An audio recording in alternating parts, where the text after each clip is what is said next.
From Chicago's Can TV, a look at the week's events is reported in the newspapers, in the blogs and online, and on radio and TV. This is Chicago Newsroom. Well, it might be a warm day in summer, but hell has frozen over or unfrozen or something like that, because it looks like we might have a deal in Springfield. And we have no deal on the Lucas Museum, and there's a few other things going on. Didn't it used to be that the summer was the doldrums when things kind of slowed down in the news world? Well, it ain't like that anymore. Natasha Korecki, the great Natasha Korecki, is joining us today to tell us everything we need to know about Illinois and Chicago and Springfield and all that, right? You got it. You got it.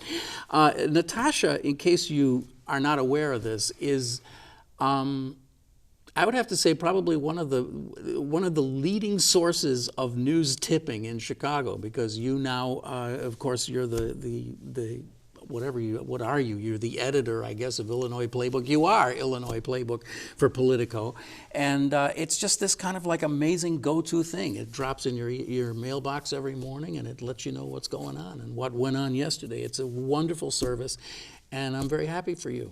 Well, thank you. Thanks for the kind words. So we have an interesting dilemma to face here, which is that we're recording this program on Thursday morning, and as we're sitting here speaking at the State House, they may be voting on this massive compromise thing, right? So you, as we often say, you, by the time you see this, know more than we do about whether or not it passed. You know, it could all fall apart. This is Illinois, but you don't think it's gonna, right? No, I mean, and we can talk a little bit about, what finally made, these key players come to the table. Yeah. And actually, as they were saying yesterday, in this week, that they were making offers and counter offers. Like, even though they said that happened in the past, not to this extent. We saw Mike Madigan, John Cullerton inside of Bruce Rauner's office in the State House for longer than 20 minutes. And they actually walked out and, weren't like ripping each other. And you didn't have Rauner come out and call Madigan and Cullerton corrupt. So this is progress in Illinois, right? But so did he talk about bailout of the CPS yesterday? Well, no, he didn't make any comments. He didn't come out before the media. And I think everyone was just watching that as, okay, something might actually be happening here. There's something going on and here. You can talk about a lot of things, what led up to it, and I think there was a ton of factors. But one of the things I do think helped was the editorial pages across the state coming together. I was going to mention that your old newspaper, Sun-Times, did a front page editorial, and there were dozens of papers, right, or more. Right, the Daily Herald, downstate. You've got the State Journal-Register was kind of heading up that effort, and enough was their theme. And did the words in those editorials specifically affect them? No, but they knew that this was coming, and it just was sort of this concentration of public pressure. The other factor, I think, is you had the Daily Herald, edit boards like the Daily Herald and Crane's, who were turning against Rauner. Absolutely. And this was the first time that we've really, that he's had this much, these many editorial boards saying, you know what, we're looking at all the numbers, and 18 months since you've been in, things are not getting better.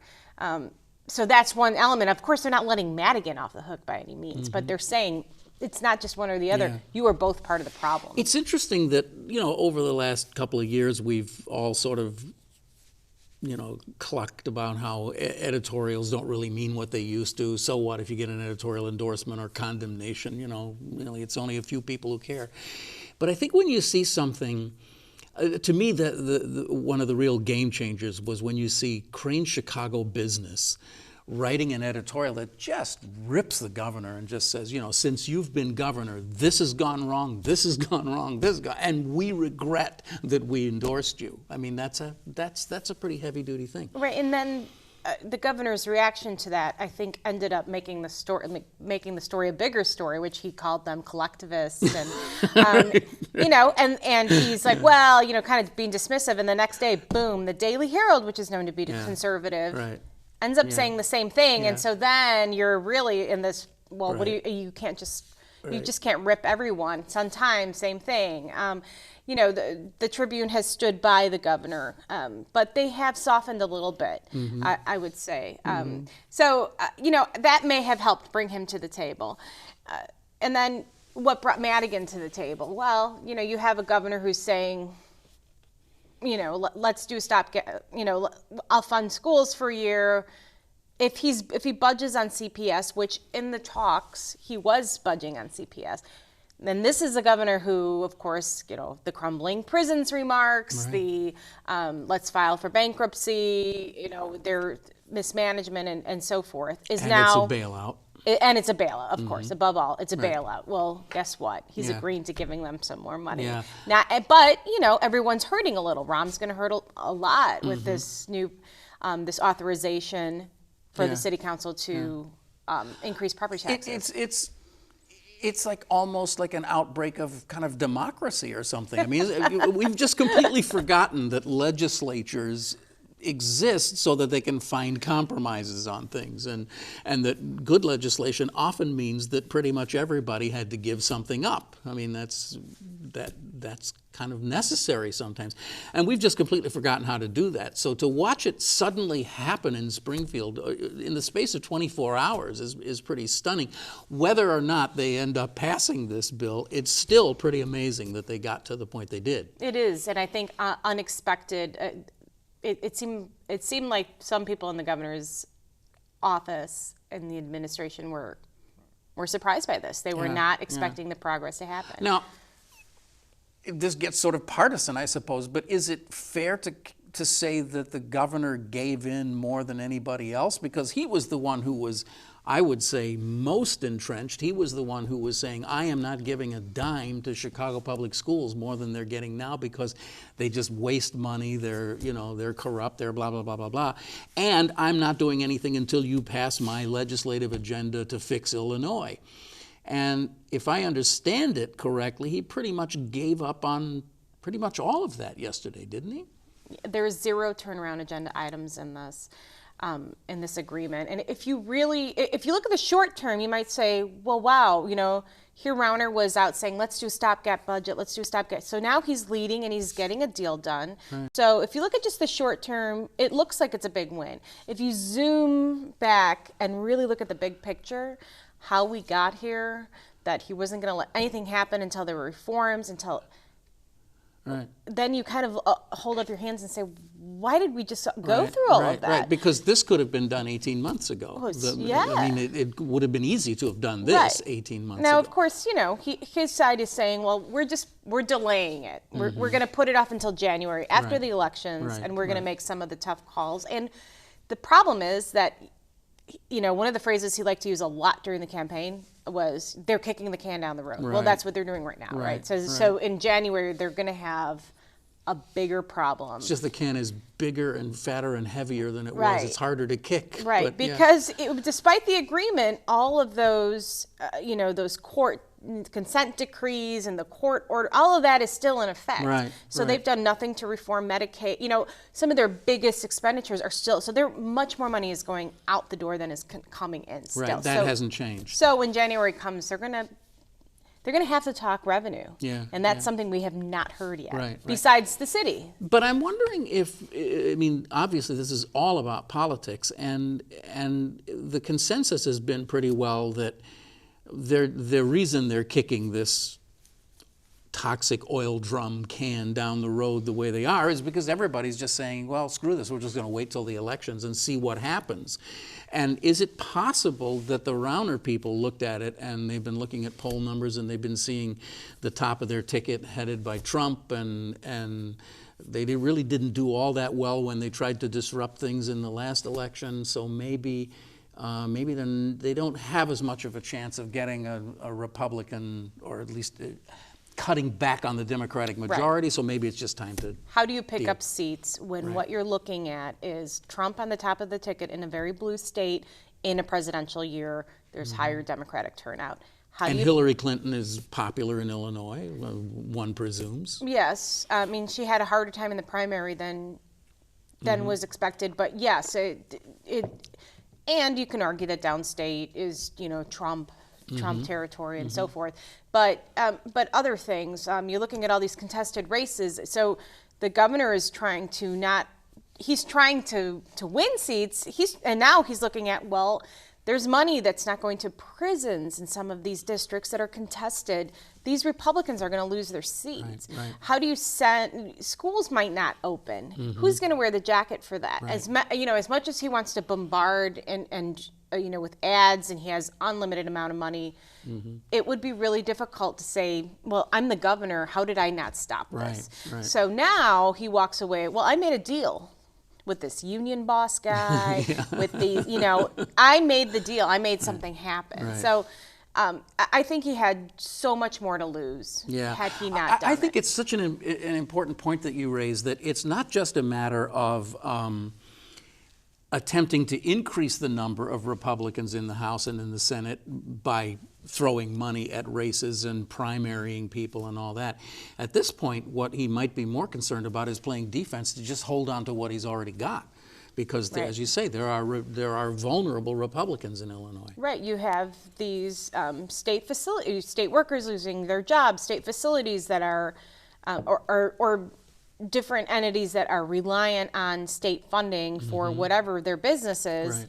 They haven't gotten paid in a year, so now he can pay all those people. They're made whole, or at least partially back up to speed. Yeah. And there's a little less anxiety there. That's a good point. And one of the things I've been dying to ask you is, give me your assessment of the game plan, the playbook, if you will, that Rahm Emanuel and Forrest Claypool have been running with this idea of getting all of these smaller town superintendents on their side. That seemed to me to be a really clever move. I gave them both a lot of credit for that. Right. It was an interesting move. And now I'll say that in the playbook a couple weeks ago, I had one of the first letters that I published in there from these superintendents that had gotten together and putting in. That was like, people were going crazy clicking on that. And I was kind of surprised at how much interest there was in that. But their strategy then and even this week was, look at who else benefits. It's not just the city of Chicago. It's Peoria and Waukegan and all over the state. And in the Senate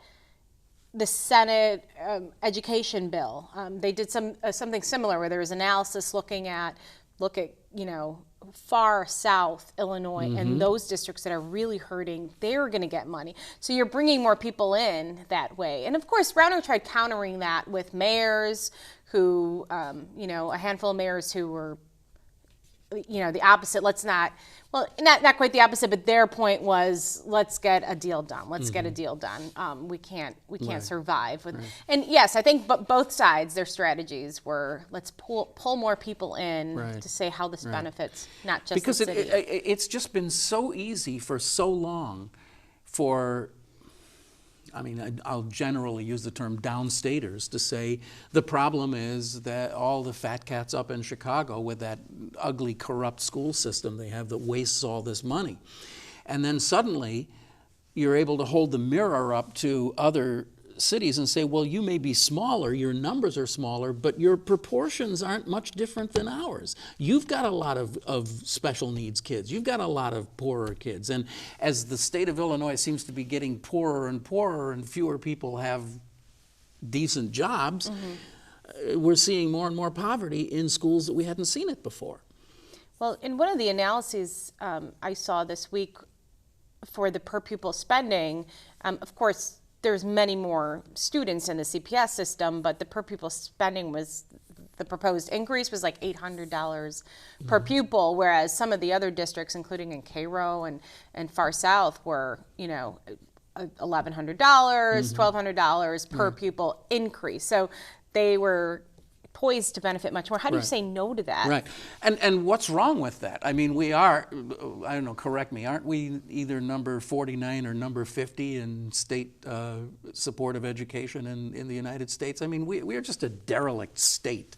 So anything we can do, to help increase the funding to Right. education anyway has got to be a good Right, thing. and that is something that everyone seemed to agree on in general. I mean, right? I mean, you had Republicans and the governor and Democrats were all saying more money for education. So just to sort of recap this for people who don't know exactly what the deal was, that may, by the time you see this, already be law or got scuttled at the last minute because somebody's feelings got hurt or whatever it was.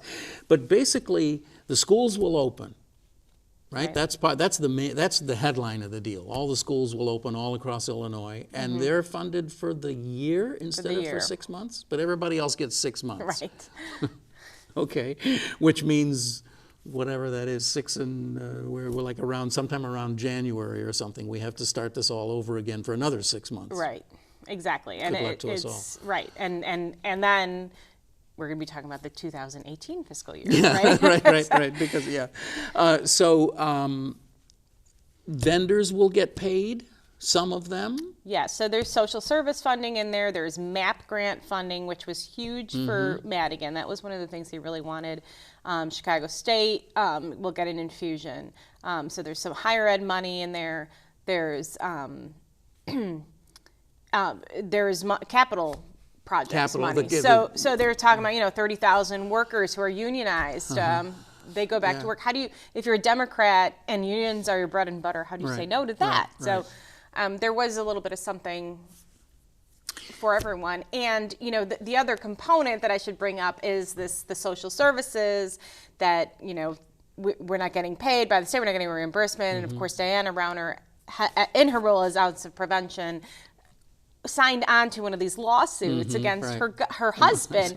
And every week that comes up 2 or 3 times in the news, and you got to bet that's got to be hurting the governor and embarrassing him. Gets it. That comes off the table too. He doesn't have to worry about that for a little while. Away for a while. Yeah. So as far as CPS is concerned, I mean, it's not like CPS just like hit the lotto or something. I mean, it's helpful, but that's about all you can say, right? What does CPS get out of this? Well, they get some help. I mean, they went from the governor saying file for bankruptcy, you're corrupt, to they're getting an infusion, I believe, of about $100 million right away, and they're also residents are going to get hit with another property tax. This gives authorization for another property tax increase. That increase will go to teacher pensions. It's something that Rahm Emanuel has said was needed for a long time. So they're opening the door. I mean, that's the other irony here. The governor who, if you remember... No new property taxes. No new property taxes. And he had robocalls that he was hammering the city with when he was running for governor, is now authorizing property taxes. But he's I guess he can hide a little bit behind the curtain and say, well, all I did was just say that the city's free to do it if they want to. Right. Well, and he can also say, okay, if they're going to do it, they can take care of it. Right, Let them take that hit. We'll give them some more money. I mean, it is a compromise. Yeah, but I mean, I guess the way I look at this is that as a tax-paying resident of the city of Chicago, who supports the school system and wants to see the school system thrive, I was either going to pay it in state taxes or I'm going to pay it in local taxes, right? I mean, one way or the other. So if they want to do this political game so they can blame each other for who raised your taxes, the fact of the matter is we all kind of understand that education in Illinois is grossly underfunded, and this will help a little bit. But now there's this other thing, though, about which I think seems to me is just unvarnished good news, that starting next year there's going to be that $250 million coming into CPS for pensions. Or no, I've got this wrong, right? That's the property tax increase. Right. I'm sorry. Yeah. I just realized what I'm saying.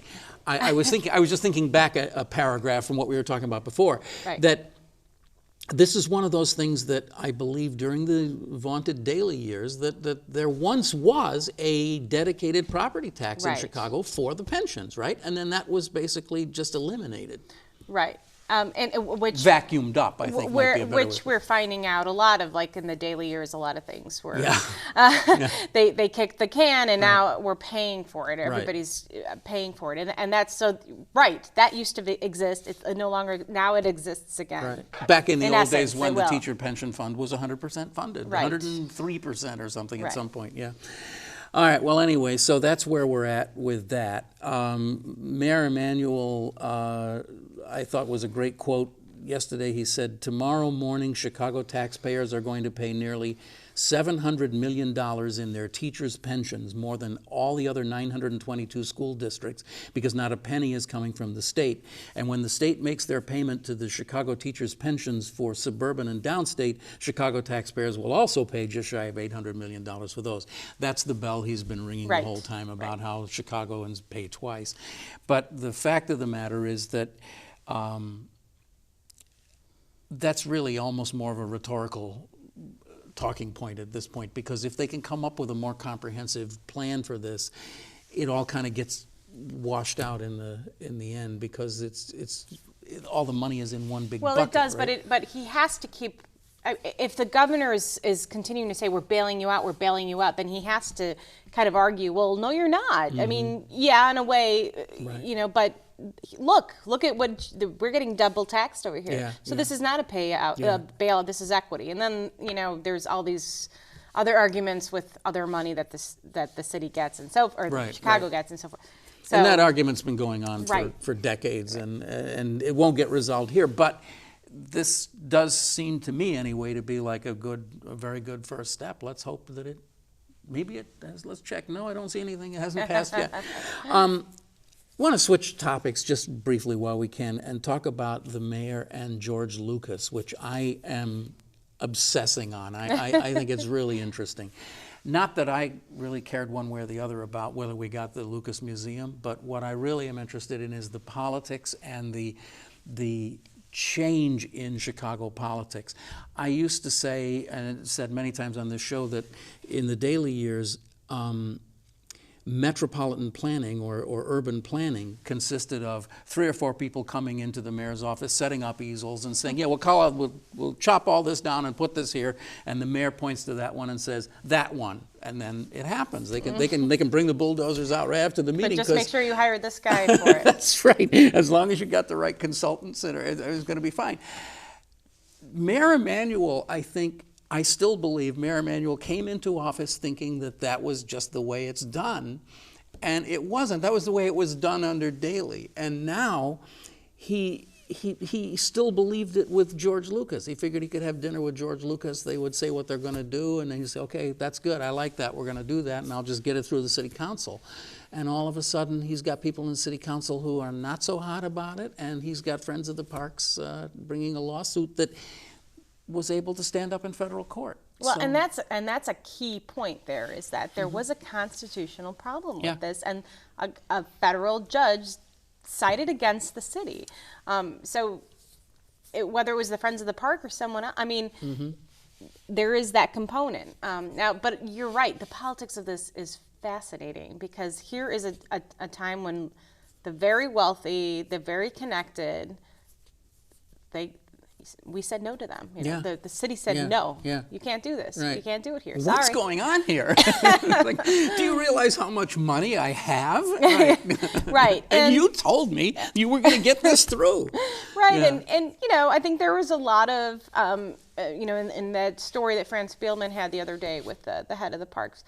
I thought she made some really good points that hey, they just came in here and thought, we're going to put it here, you're going to do what we say, and we're the Friends of the Parks. Well, that's Juanita Isery. She said the mayor was always going to give Mr. Lucas his way. There were never any negotiations in good faith with Friends of the Parks other than what Mr. Lucas wanted.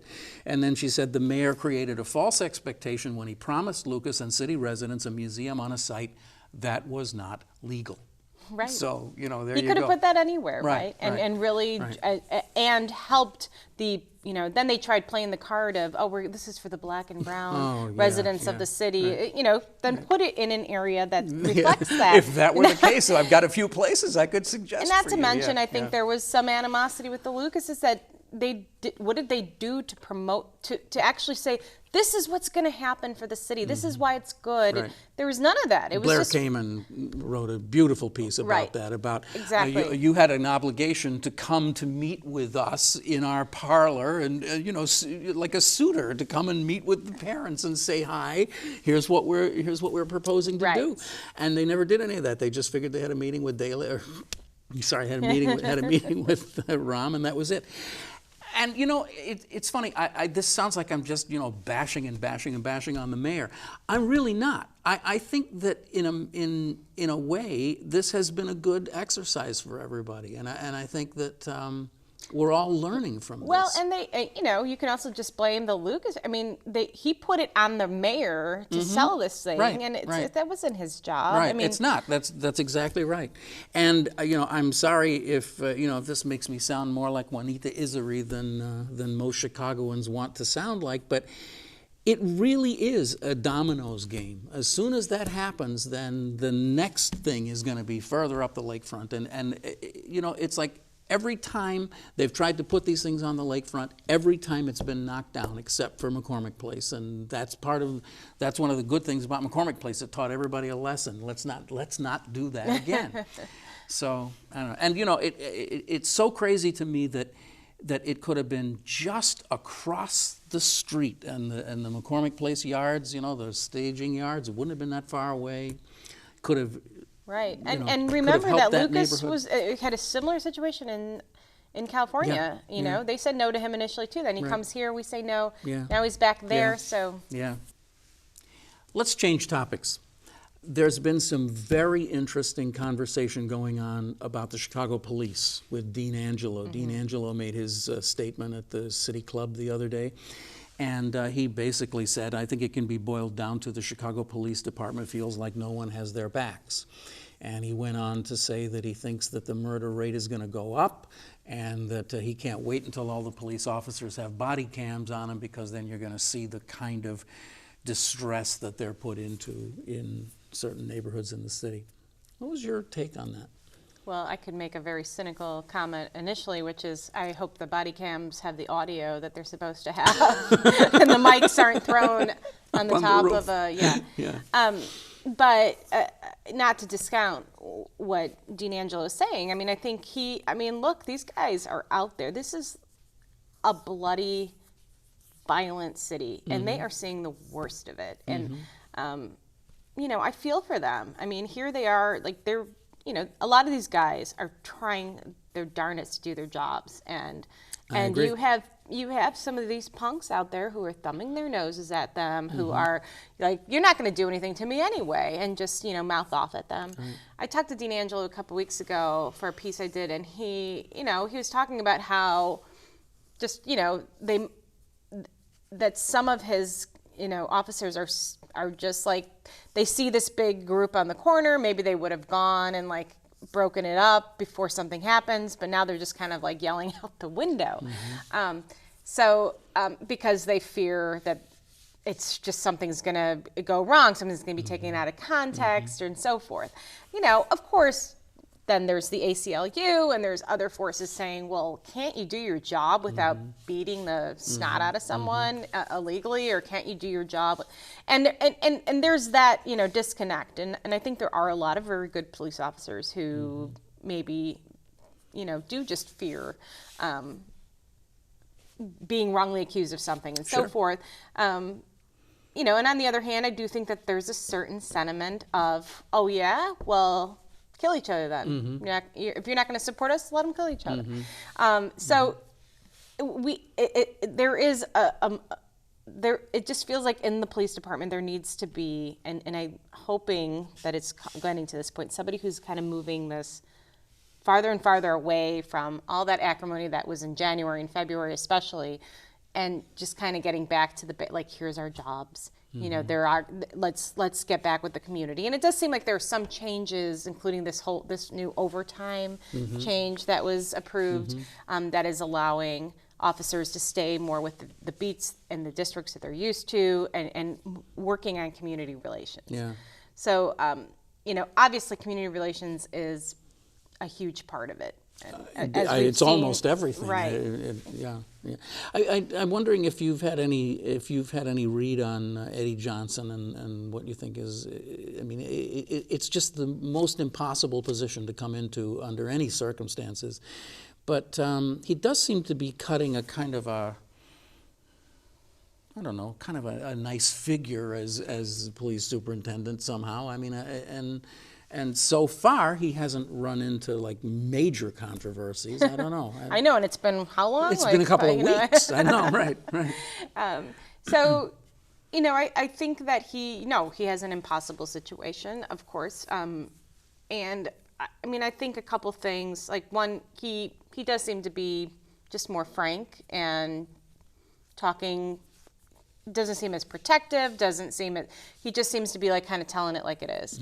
On the one hand. On the other hand, we had that where he said, I've never witnessed any misconduct, and so that automatically makes you think, well, what? On the other hand, then... On the third hand, I don't have him running out of hands, but, that's going to help people get behind him, right? He's somebody he's signaling, I will support you. Yeah. I mean, I when he said that, my first reaction was, oh, this guy, poor guy, he's talking before he's had his media training and doesn't realize that you have to think about every word you say, because even though you might not mean it that way, it can come out that way. So, I mean, you got to give people a shot at it before you take them down that way. But I was just really curious about the Dean Angelo thing because it must be, as you said, it must just be living hell to be a police officer in this town if you're assigned into one of the, the really hot spots. I mean, 4-year-old shot in the face, pregnant woman shot. I mean, it's just like that you're seeing like horror upon horror. It's like being in a war zone. I mean, all of those things that sound like cliches, but it's so true and real here. I saw something the other night that was really interesting, and I still don't know how to put this into any kind of context, but it really gave me an insight into what it's like to be a police officer in Chicago, because I was just going on one of my evening walks along the lakefront, and I'm walking past North Avenue Beach, and there was obviously some kind of disturbance that had happened or was going on. And there were about, I would say, 50, 60, maybe as many as 100, as far as I could tell, all young boys. And they were kind of all lined up, and there was a bunch of cops. There must have been 30 or 40 cops kind of standing along the railings of the boathouse there, and they were just kind of staring each other down. And as I said, I can't put this into context. It was one of those it's just a moment that happens in the city of Chicago, and you kind of walk through it and you think, what is going on here? Is there some, because there had been that brawl at the beach a day or two before, and so obviously they're on very heightened alert, but it's like, how do you keep control of a situation like that in such a public place where the last thing you want is to have, public brawls going on? It really hurts the city and everything else. And it occurred to me that they were being incredibly professional about this, that they were just kind of standing there saying, we're here, watch your back, don't get out of line, because you'll regret it if you do. Nothing must have happened because I didn't hear anything in the news about it, but I know it's kind of a weird thing to sit and talk about. Everybody's got their own little weird stories like this, but it just gives you such an indication of what it must be like to be on the line all the time and have to walk that line between needing to take action and trying to keep a lid on the situation. It's very hard. Just trying, not to let emotions get involved. I mean, all the protests we've been up close to, and we see that all the time. I mean, the protesters are going right up to their faces and yelling all kinds of things, and they're just trying to keep their cool. And Dean Angelo said at the City Club the other day that we have an Orlando pretty much every week in Chicago. I mean, and it's isn't that sad? And one of the other points I wanted to make earlier was, the Lucas Museum, this Uber fight, the Airbnb fight. I mean, all of that, it just seems like, can we just put everything on hold and fix this horrific problem that is killing a good segment of our population. Yeah. I mean, that's one of the things I feel like there's been too much. It's been not enough of an urgent emergency. Something needs to be done that's out of the ordinary here, and it's just not happening. Well, it wasn't what I thought it was. I just got an alert and I thought maybe we, but it's not. All right. Well, anyway, Natasha, thank you very much. Thanks for sticking around. I thought wouldn't that be interesting if we just sat here and recorded this entire show and just as we're finishing it, the word comes in, but it didn't. Thank you so much for being here. I know how busy you are and I really appreciate it and I love your work and I'm a big fan. So thank you. Thanks for being here. Natasha Korecki is how do we describe you? Are the editor of the Illinois Playbook? Are you are Illinois Playbook. Illinois Playbook writer. Right, is writer. fine, yeah.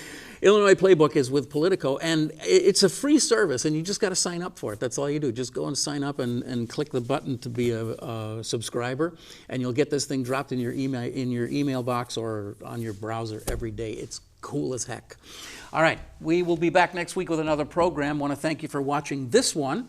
And remind you that you can see us anytime right here at this address, this show or other shows. And if you go to this YouTube thing, you get the longer versions of the show where we talk about a couple of extra issues, just like you just watched right here. You already know that because you just watched it, right? See you next week. Thanks for watching. Bye-bye.